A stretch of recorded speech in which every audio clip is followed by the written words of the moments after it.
Well, hello. Today I'd like to welcome you to my first impressions of a Reform fountain pen. This is a brown pen, and one color I seem to be short of in my collection of pens is brown. And this one just happened to really catch my eye. So let's take a look at it. So what kind of first impression is going to start you off with the writing sample already done? I'll tell you what kind.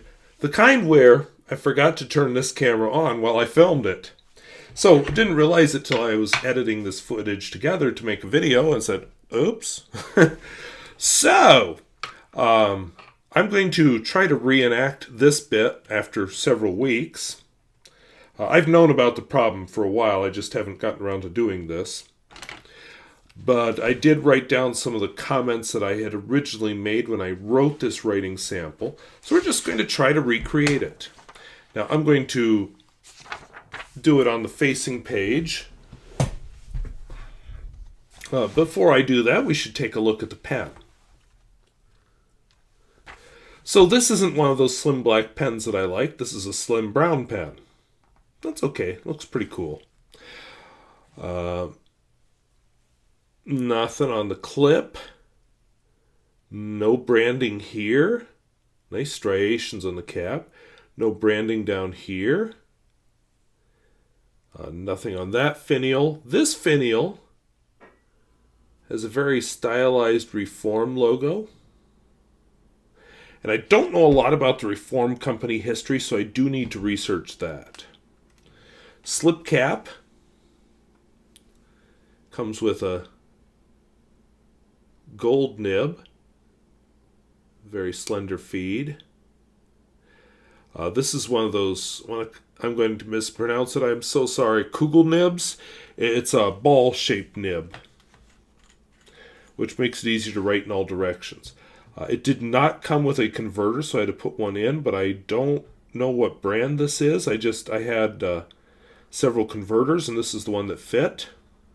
It filled almost full when I filled it a couple weeks ago. I haven't been writing with this pen huge amounts just because I wanted to make sure I did this. And finally I just decided, it's stupid that you're not writing with this pen just so you can film this. Why don't you film it and then you can talk about it? So here I am. So as I said in the video, I don't have a good name for it. We're just going to call it a Reform 1980s. I had a viewer give me a wonderful resource for my Geha pens. So I'm hoping there's a resource out there like that for Reform. But I haven't found a resource like that for senators, so perhaps not. So the ink in it, I did 3 things, and it bubbled very nicely each time. It's Sailor Gentle Waka Uguisu. One of the comments that I made when I was filming this originally is it was very skippy. So this is a time when the first impressions are a bit false. I have not been finding that since then. So, good. First impressions of a pen that may not have been written with for years, not always the best. I think you can see there's some bounce here. It's definitely not a flex pen, but soft. And of course, a ball tip, other than the flex, don't expect much line variation. The smear test.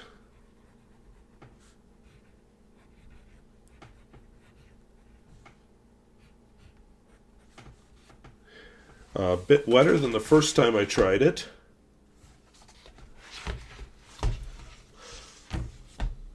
Wetness and flow.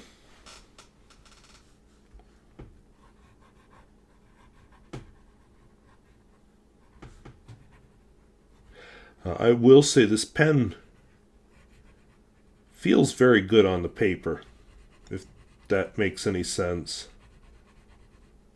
Very comfortable to hold. It's got that early 80s, late 70s look to it that I kind of like.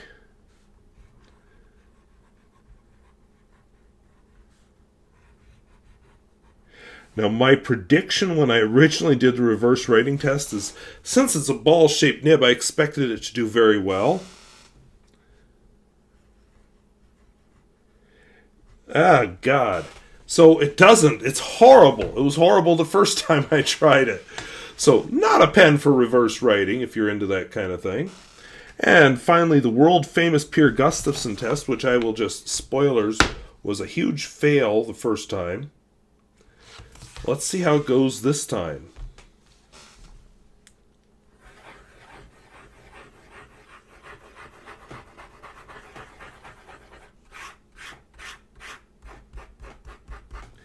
Not as much of a fail, but not amazing either.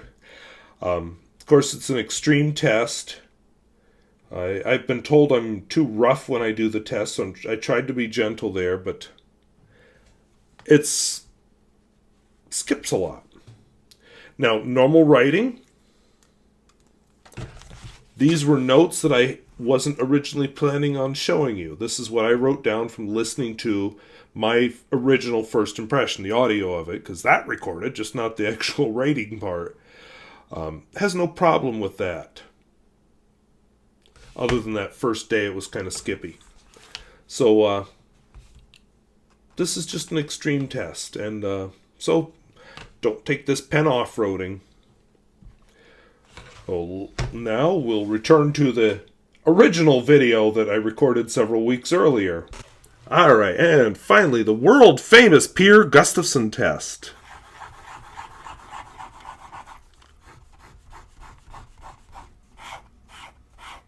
Ooh. So, I think you heard my reaction there. So, one other test I like to do, even though I zoomed the camera too much for these videos and don't seem to have fixed it. Yes, slides in and out of the pocket just perfect. So, this may be one of those pens that has to grow on me. I batch filmed 3 videos today, and this is the one that struggled. Yeah, I'm going to have to write with it some more to see what I think. Now, I like its appearance a lot. I like how it feels in my hand a lot. I like how it glides across the paper a lot. I just don't like the unreliable writing. Could be the paper, could be the ink, could be a combination of the pen, paper, and ink. You know, I don't know until I've written with this pen for a while. And that's an important thing to remember. When I started this series, these first impressions, sometimes they're going to be really good, and then I hate the pen. Sometimes they're really bad first impressions, but then the pen grows on me, or I figure out the trick to make it work, or whatever. I don't know where I'm at with this pen right now, so we'll just have to wait and see.